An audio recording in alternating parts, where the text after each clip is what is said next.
UP home guard भर्ती 2025 की तैयारी से जुड़े कुछ प्रैक्टिस सवालों पर एक गहरी नजर डालने वाले हैं।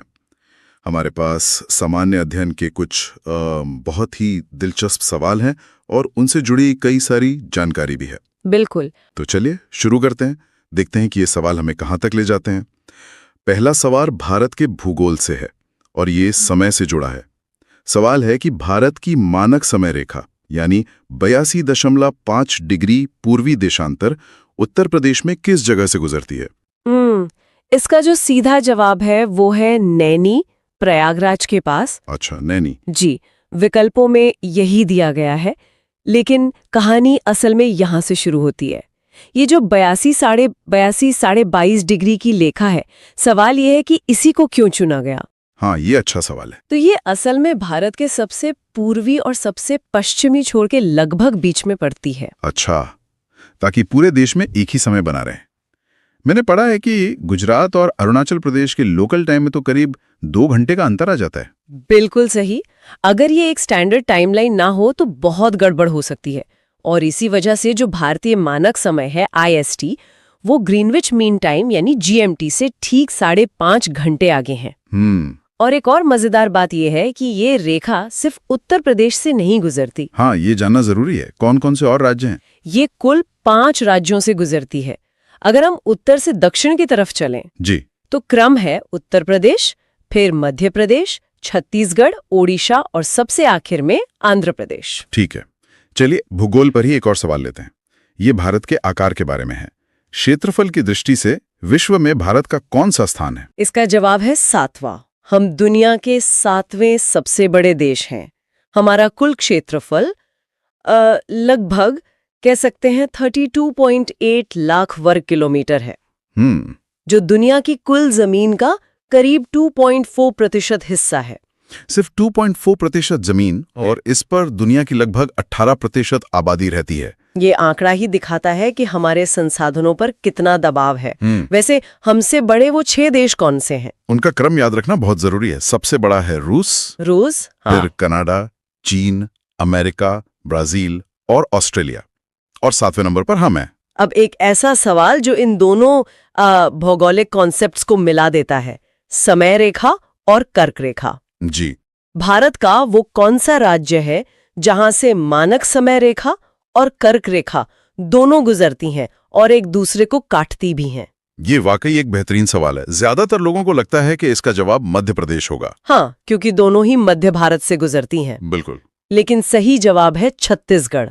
अच्छा, तो ये दोनों काल्पनिक रेखाएं असल में जमीन पर छत्तीसगढ़ में मिलती हैं? आप ऐसा कह सकते हैं। छत्तीसगढ़ के कोरिया जिले के पास इनका मिलन बिंदु माना जाता है। और जब हम कर्क रेखा की बात कर ही रहे हैं तो ये भी जानना जरूरी है कि ये भारत के कुल 8 राज्यों से गुजरती है। 8 राज्यों से? जी। गुजरात से शुरू होकर? जी, गुजरात, राजस्थान, मध्य प्रदेश, छत्तीसगढ़, झारखंड, पश्चिम बंगाल, त्रिपुरा और मिजोरम। और एक और मजेदार फैक्ट ये है कि माही नदी कर्क रेखा को 2 बार काटती है। ये जो छोटी छोटी जानकारियां होती है ना, ये परीक्षा में बड़ा अंतर पैदा कर देती हैं। बिल्कुल। तो अब भूगोल से थोड़ा आगे बढ़ते हैं और बात करते हैं उन नियमों और सिद्धांतों की जो इस देश को एक राष्ट्र के रूप में बांधते हैं, मतलब हमारा संविधान। और संविधान का एक बहुत ही जरूरी हिस्सा है राज्य के नीति निर्देशक तत्व यानी DPSP। सवाल यही है कि ये विचार हमने किस देश के संविधान से लिया है? ये हमने लिया है आयरलैंड के संविधान से। आयरलैंड से? जी, ये हमारे संविधान के भाग 4 में है और सरकार को एक लोक कल्याणकारी राज्य बनाने के लिए एक तरह से दिशा निर्देश देते हैं। मुझे ये बात हमेशा बहुत दिलचस्प लगती है कि हमारे संविधान बनाने वालों ने दुनिया भर के संविधानों को पढ़ा और जो सबसे अच्छा लगा उसे अपनी जरूरत के हिसाब से अपना लिया। यही तो हमारे संविधान की खूबसूरती है। जैसे मौलिक अधिकार हमने अमेरिका से लिए, संसदीय प्रणाली ब्रिटेन से, और मौलिक कर्तव्य वो पूर्व सोवियत संघ यानी रूस से। बिल्कुल।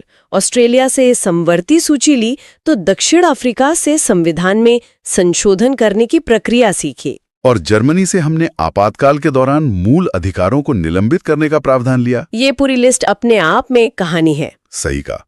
अब चलिए समय में थोड़ा और पीछे चलते हैं, वैदिक काल में। हाँ, सवाल है ऋग्वेद के किस मंडल में गायत्री मंत्र का उल्लेख मिलता है? इसका सही उत्तर है तृतीय मंडल, और इसकी रचना महर्षि विश्वामित्र ने की थी।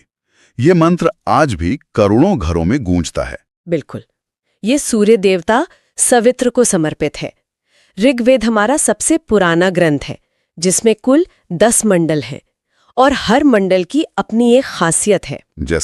जैसे 9वां मंडल पूरी तरह से सोम देवता को समर्पित है, और 10वें मंडल के पुरुष सूक्त में पहली बार 4 वर्णों का जिक्र आता है। और हमारा राष्ट्रीय आदर्श वाक्य सत्यमेव जयते भी तो एक प्राचीन ग्रंथ से ही लिया गया है ना? हाँ, लेकिन वो वेद से नहीं बल्कि मुंडको उपनिषद से लिया गया है।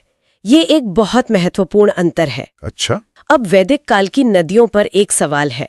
ऋग्वेद में सदा या सदा नीरा नदी का उल्लेख किस संदर्भ में मिलता है? ये शायद आर्यों के विस्तार से जुड़ा है। क्या इसका संबंध सप्त सैंधव प्रदेश से है? एकदम सही। सदा नीरा का आज का नाम गंडक नदी है। गंडक नदी? जी, जो बिहार और उत्तर प्रदेश की सीमा पर बहती है। ऋग्वेद में आर्यों के पूर्व की ओर विस्तार की कहानी में इस नदी का जिक्र आता है। नाम थे? हाँ, और वो अक्सर पूछे जाते हैं। वितस्ता यानी झेलम, अस्कनी यानी चिनाब, विपाशा यानी ब्यास, और शुतुद्री मतलब सतलुज। चलिए अब समय में थोड़ा आगे बढ़ते हैं। उस दौर में जब दिल्ली भारत की सत्ता का केंद्र बन रही थी। दिल्ली सल्तनत। जी, और सल्तनत का जिक्र हो तो एक बहुत ही कठोर नीति का ख्याल आता है, रक्त और लौह यानी ब्लड एंड आयरन पॉलिसी।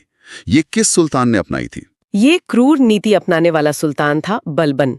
उसके समय में मंगोलों का खतरा भी था और अंदरूनी विद्रोह भी बहुत हो रहे थे, तो सत्ता पर अपनी पकड़ मजबूत करने के लिए उसने जरा सी भी नरमी नहीं दिखाई। रक्त और लौह सुनने में ही कितना कठोर लगता है।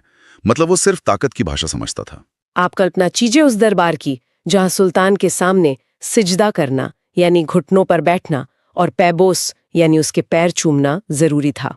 ये सब सिर्फ अनुशासन के लिए नहीं था, ये एक तरह का मनोवैज्ञानिक दबाव बनाने का तरीका था। और उसने इल्तुतमिश के बनाए तुर्काने चहलगानी यानी 40 सरदारों के गुट को भी तो खत्म कर दिया था। हाँ, क्योंकि वो खुद उस गुट का हिस्सा रह चुका था और उनकी ताकत को अपने लिए सबसे बड़ा खतरा मानता था। वो खुद को नियाबत खुदाई यानी ईश्वर का प्रतिनिधि कहता था। देखिए विडंबना, जो सुल्तान खुद को ईश्वर का प्रतिनिधि बता रहा था, वो कभी इल्तुतमिश का गुलाम हुआ करता था।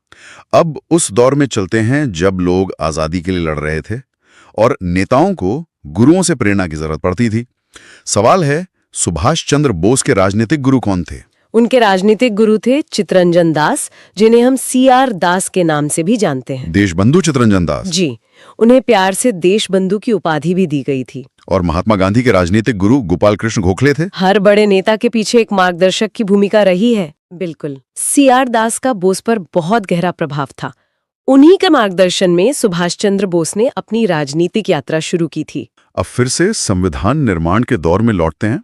एक ऐसा सवाल जो अक्सर लोगों को कंफ्यूज करता है, भारतीय संविधान सभा के संवैधानिक सलाहकार कौन थे? और लोग अक्सर डॉक्टर BR अम्बेडकर का नाम सोच लेते हैं, लेकिन वो तो प्रारूप समिति के अध्यक्ष थे। संवैधानिक सलाहकार थे श्री BN राव। ये बात वाकई सोचने वाली है कि संविधान का पहला ड्राफ्ट तैयार करने वाले BN राव खुद संविधान सभा के सदस्य नहीं थे। ऐसा क्यों? ये एक बहुत ही महत्वपूर्ण पॉइंट है। उन्हें सदस्य न बनाकर सलाहकार इसलिए रखा गया ताकि वो किसी भी राजनीतिक दबाव से पूरी तरह आजाद और निष्पक्ष रह सकें। अच्छा। उनका काम था दुनिया के बेहतरीन संविधानों को पढ़कर एक कानूनी ढांचा पेश करना। वो बाद में अंतर्राष्ट्रीय न्यायालय में जज भी बने, जो उनकी काबिलियत दिखाता है। तो भूमिकाएं बहुत साफ थी। डॉक्टर सच्चिदानंद सिन्हा अस्थायी अध्यक्ष, डॉक्टर राजेंद्र प्रसाद स्थायी अध्यक्ष, डॉक्टर अंबेडकर ड्राफ्टिंग कमेटी के प्रमुख, और BN राव पर्दे के पीछे के वो रणनीतिकार जो कानूनी सलाह दे रहे थे। बिल्कुल। अब संविधान के एक और अनुच्छेद पर आते हैं जो राष्ट्रपति की शक्तियों से जुड़ा है। संविधान का कौन सा अनुच्छेद राष्ट्रपति को क्षमादान की शक्ति देता है? ये है अनुच्छेद 72। इसके तहत राष्ट्रपति किसी भी दोषी की सजा को माफ, कम या बदल सकते हैं। इसमें मृत्युदंड को पूरी तरह माफ करने की शक्ति भी शामिल है। हाँ, और यहीं पर राष्ट्रपति और राज्यपाल की शक्तियों में एक बड़ा अंतर आ जाता है। जी, राज्यपाल को भी अनुच्छेद 161 के तहत क्षमादान की शक्ति है, लेकिन वो मृत्युदंड को पूरी तरह माफ नहीं कर सकते। इसका मतलब अगर किसी को फांसी की सजा मिली है तो उसकी आखिरी उम्मीद सिर्फ राष्ट्रपति ही हैं। सही कहा। इसके अलावा राष्ट्रपति कोर्ट मार्शल की सजा को भी माफ कर सकते हैं, जबकि राज्यपाल ऐसा नहीं कर सकते। ठीक है, अब थोड़ा संस्कृति और भूगोल के कुछ और दिलचस्प पहलुओं को छूते हैं। बौद्ध धर्म से जुड़ा एक प्रतीकात्मक सवाल है। गौतम बुद्ध के जीवन की घटना गृह त्याग को किस प्रतीक से दर्शाया जाता है? उनके घर छोड़ने की घटना को महाभिनिष्क्रमण कहते हैं और इसका प्रतीक है घोड़ा। उनके घोड़े का नाम कंथक था। हर बड़ी घटना के लिए एक प्रतीक तय है। जैसे उनके जन्म के लिए भी तो एक प्रतीक है। हाँ, जन्म का प्रतीक है कमल और सांड। ज्ञान प्राप्ति का प्रतीक बोधि वृक्ष है। उनके पहले उपदेश का प्रतीक धर्म चक्र है और उनके निधन यानी महापरिनिर्वाण का प्रतीक स्तूप है। अब वापस भारत के नक्शे पर आते हैं। भारत का वो कौन सा राज्य है जिसकी सीमाएं 3 देशों चीन, भूटान और नेपाल से लगती हैं? ये रणनीतिक रूप से बहुत ही संवेदनशील और महत्वपूर्ण राज्य है, सिक्किम। सिक्किम, एक तरफ नेपाल, दूसरी तरफ भूटान और ऊपर चीन। बिल्कुल।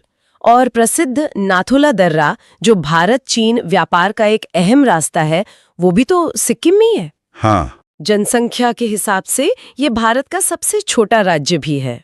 वैसे भारत के कुछ और राज्य भी हैं जिनकी सीमाएं 3 देशों से लगती हैं। जैसे अरुणाचल प्रदेश। हाँ, अरुणाचल प्रदेश जो भूटान, चीन और म्यांमार को छूता है, और पश्चिम बंगाल जो नेपाल, भूटान और बांग्लादेश से जुड़ा है। चलिए अब नदियों और उन पर बने बांधों की बात करते हैं। रणजीत सागर बांध, जिसे थीन बांध भी कहते हैं, किस नदी पर बना है? ये बांध पंजाब और जम्मू कश्मीर की सीमा पर रावी नदी पर बना है। रावी नदी। और इसका भी तो एक वैदिक नाम था, जैसा हमने पहले चर्चा की थी। जी हाँ, इसका प्राचीन नाम परुष्णी है। देखिए, इतिहास और भूगोल कैसे हर कदम पर एक दूसरे से मिलते हैं। बिल्कुल। इसी तरह सतलुज पर भाखड़ा नांगल, ब्यास पर पौंग बांध और चिनाब पर सलाल और बगलिहार परियोजनाएं भी बहुत महत्वपूर्ण हैं। और अब हमारी इस चर्चा का आखिरी सवाल, जो फिर से संविधान से जुड़ा है, इस बार भाषाओं के बारे में। 92वें संविधान संशोधन जो 2003 में हुआ था, उसके द्वारा 8वीं अनुसूची में कौन सी भाषाएं जोड़ी गईं? इस संशोधन के जरिए 4 भाषाएं जोड़ी गईं: बोडो, डोगरी, मैथिली और संथाली। बोडो, डोगरी, मैथिली, संथाली। जी। इन्हें याद रखने के लिए लोग BDMS का शॉर्टकट भी इस्तेमाल करते हैं। भाषाओं को इस लिस्ट में जोड़ने की जरूरत क्यों पड़ती है? मतलब एक आम नागरिक के लिए इसका क्या महत्व है? ये बहुत अच्छा सवाल है। जब किसी भाषा को 8वीं अनुसूची में शामिल किया जाता है तो उसे एक राष्ट्रीय पहचान मिलती है। सरकार उस भाषा के विकास के लिए कदम उठाती है, साहित्य अकादमी उसे मान्यता देती है। और छात्र उस भाषा में सिविल सेवा जैसी परीक्षाएं भी दे सकते हैं। बिल्कुल। ये उस भाषा को बोलने वाले करोड़ों लोगों के लिए सम्मान की बात होती है। मतलब ये सिर्फ एक लिस्ट नहीं, बल्कि भारत की भाषाई विविधता को सहेजने का एक तरीका है। बिल्कुल। जब संविधान बना था तब इसमें 14 भाषाएं थीं, आज 22 हैं। ये दिखाता है कि हमारा संविधान कितना जीवंत है और समय के साथ खुद को कैसे ढालता है। तो आज हमने भूगोल की रेखाओं से लेकर इतिहास के किरदारों, संविधान के अनुच्छेदों और भाषाओं की विविधता तक कई अहम पड़ावों को छुआ। और हर जगह यही देखा कि कोई भी जानकारी अकेली नहीं होती, वो किसी बड़ी कहानी का हिस्सा होती है। बिल्कुल। सिर्फ उत्तर रटना तैयारी का एक छोटा हिस्सा है, लेकिन उन उत्तरों के पीछे का क्यों और कैसे समझना ही असली ज्ञान है। हर तथ्य एक बड़ी तस्वीर का एक छोटा सा पिक्सल है। जब सारे पिक्सल जुड़ते हैं तभी पूरी तस्वीर साफ होती है। इसी के साथ हम आज की ये चर्चा समाप्त करते हैं, लेकिन एक सवाल सोचने के लिए छोड़ जाते हैं। हमने देखा कि कैसे हर सवाल कई दूसरे तथ्यों और कहानियों से जुड़ा है। तो सोचने वाली बात यह है कि किसी भी परीक्षा की तैयारी का असली मतलब क्या है? बिखरी हुई जानकारियों को इकट्ठा करना या फिर उनके बीच के संबंधों और पैटर्न को समझना?